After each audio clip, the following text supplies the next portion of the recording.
কবরে এসে প্রথম প্রশ্ন করবে, মুনকার নাকির যখন চলে আসবে 40 কদম, যখন আত্মীয় স্বজনরা লাশটাকে কবরের মধ্যে দিয়ে 40 কদম চলে যায়, তখনই ফেরেশতা চলে আসে।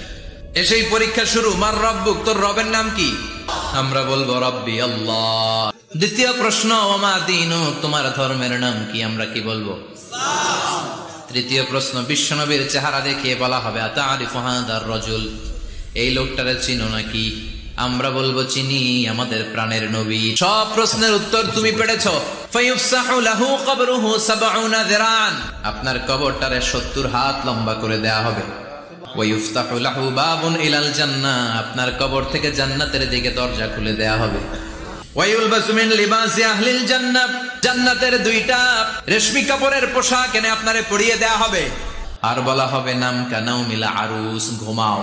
তোমাকে লম্বা সময় পাড়ি দিতে হবে, ঘুমাও। কানাউমিল আরুস, যেমনি বর বাসর রাতে আরামসে ঘুম দেয়।